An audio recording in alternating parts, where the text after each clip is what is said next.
ರಾಜ್ಯ ಸರ್ಕಾರದ ವಿರುದ್ಧ ಸಿಡಿದೆದ್ದ ಸಾರಿಗೆ ನೌಕರರು ವೇತನ ಪರಿಷ್ಕರಣೆ ಬೆನ್ನಲ್ಲೇ ಸಾರಿಗೆ ನೌಕರರ ಆಕ್ರೋಶ ಕೂಡ ಸ್ಫೋಟವಾಗ್ತಾ ಇದೆ. ತಮ್ಮ ಪರಿಷ್ಕೃತ ಬೇಡಿಕೆ ಈಡೇರಿಸಿಲ್ಲ ಎಂದು ನೌಕರರು ಕೂಡ ಆಕ್ರೋಶವನ್ನ ವ್ಯಕ್ತಪಡಿಸ್ತಾ ಇದ್ದಾರೆ. ರಾಜ್ಯ ಸರ್ಕಾರದ ವಿರುದ್ಧ ಸಾರಿಗೆ ನೌಕರರು ಸಿಡಿದೆದ್ದಿದ್ದಾರೆ. ವೇತನ ಪರಿಷ್ಕರಣೆ ಬೆನ್ನಲ್ಲೇ ಸಾರಿಗೆ ನೌಕರರ ಆಕ್ರೋಶ. ತಮ್ಮ ಪರಿಷ್ಕೃತ ಬೇಡಿಕೆ ಈಡೇರಿಸಿಲ್ಲ ಎಂದು ನೌಕರರು ಆಕ್ರೋಶವನ್ನ ವ್ಯಕ್ತಪಡಿಸ್ತಾ ಇದ್ದಾರೆ. 2024ರ ಜನವರಿ 1ರಿಂದ ವೇತನ ಪರಿಷ್ಕರಣೆ ಪೂರ್ವಾನ್ವಯ ಆಗಬೇಕಿತ್ತು. ಆದರೆ 2025ರ ಏಪ್ರಿಲ್ನಿಂದ ಅನ್ವಯವಾಗುವಂತೆ ವೇತನ ಪರಿಷ್ಕರಣೆ ಇದು ಸಾರಿಗೆ ನೌಕರರಿಗೆ ಸರ್ಕಾರ ಮಾಡಿದ ಅನ್ಯಾಯ ಎಂದು ಕಿಡಿಯನ್ನ ಕಾರ್ತಾ ಇದ್ದಾರೆ. ರಾಜ್ಯ ಸಂಧಾನ ಸಭೆಯಲ್ಲಿ ನೀಡಿದ ಭರವಸೆಗಳನ್ನ ಈಡೇರಿಸಿಲ್ಲ. ಇದನ್ನ ವಿರೋಧಿಸಿ ನಾವು ಮತ್ತೆ ಹೋರಾಟ ಹಾದಿ ಹಿಡಿತೇವೆ. ಮೇ 25ರಂದು ಸಂಧಾನ ಸಭೆ ನಡೆಸಿದಂತ ಕಾರ್ಮಿಕ ಆಯುಕ್ತರು ಆ ಸಭೆಯಲ್ಲಿ ಪರಿಷ್ಕೃತ ಬೇಡಿಕೆಗಳ ಪಟ್ಟಿ ಸಲ್ಲಿಸಲಾಗಿತ್ತು. ಜೂನ್ 30ರ ಸಭೆಯಲ್ಲಿ ತೀರ್ಮಾನ ಮಾಡೋಣ ಅಂತ ಆಗ ಭರವಸೆ ಕೂಡ ಕೊಟ್ಟಿದ್ರಿ. ಆದ್ರೆ ಸಭೆಯನ್ನೇ ನಡೆಸದೆ ವೇತನ ಪರಿಷ್ಕರಣೆ ಮಾಡಿ ಆದೇಶವನ್ನ ಹೊರಡಿಸಿದ್ದೀರಾ ಅಂತ ಸಾರಿಗೆ ನೌಕರರು ಡಿಕೆ ಸರ್ಕಾರದ ಕಾರ್ಮಿಕ ವಿರೋಧಿ ನೀತಿಯನ್ನ ವಿರೋಧಿಸುತ್ತೇವೆ ಅಂತ ಹೇಳ್ತಾ ಇದ್ದಾರೆ.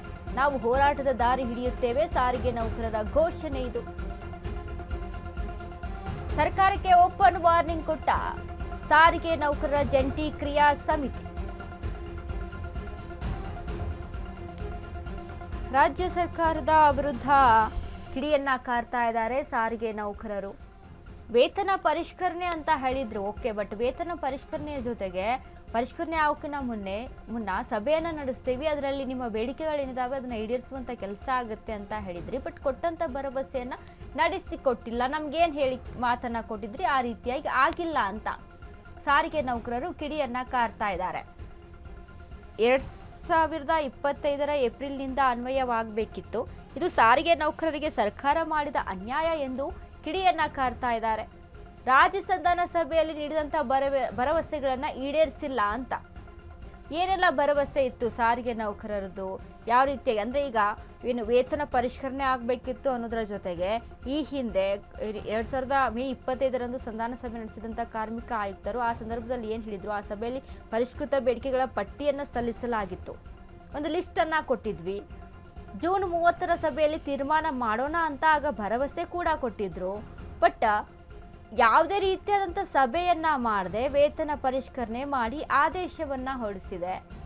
ನಮಗೆ ಗಮನಕ್ಕೆ ಯಾವುದೂ ಕೂಡ ಬಂದಿಲ್ಲ ಅಂತ ಡಿಕೆ ಸರ್ಕಾರದ ಕಾರ್ಮಿಕ ವಿರೋಧಿ ನೀತಿಯನ್ನ ವಿರೋಧಿಸ್ತೇವೆ, ನಾವು ಹೋರಾಟ ಮಾಡ್ತೇವೆ, ಹೋರಾಟದ ದಾರಿಯನ್ನ ಹಿಡಿತೇವೆ ಅಂತ ಸಾರಿಗೆ ನೌಕರರು ಹೇಳ್ತಾ ಇದ್ದಾರೆ. ಸರ್ಕಾರಕ್ಕೆ ಓಪನ್ ವಾರ್ನಿಂಗ್ ಅನ್ನ ಕೊಟ್ಟಿದ್ದಾರೆ. ನಮ್ಮ ಬೇಡಿಕೆಗಳೇನಿದ್ದಾವೆ ಅದನ್ನ ಈಡೇರಿಸಿಕೊಡ್ಬೇಕು. ವೇತನ ಪರಿಷ್ಕರಣೆ ಆಯಿತು. ಇನ್ನು ವೇತನ ಹಿಂಬಾಕಿ ವಿಚಾರಕ್ಕೆ ಸಂಬಂಧಪಟ್ಟಂತೆ 2025ರಿಂದ ನೀವೇನೋ ವೇತನ ಹಿಂಬಾಕಿಯನ್ನು ಕೊಡ್ತೀವಿ ಅಂತ ಹೇಳ್ತಿದ್ದೀರಾ ಅಥವಾ ಪರಿಷ್ಕರಣೆ ಏನಾಗುತ್ತೆ ಅಂತ ಹೇಳ್ತಾ ಇದ್ದೀರಲ್ಲ, ಈ ವಿಚಾರಕ್ಕೆ ಸಂಬಂಧಪಟ್ಟಂತೆ ಬೇಡಿಕೆಗಳ ಈಡೇರಿಕೆಗೆ ಸಭೆಯನ್ನು ನಡೆಸಬೇಕಿತ್ತು ಅಂತ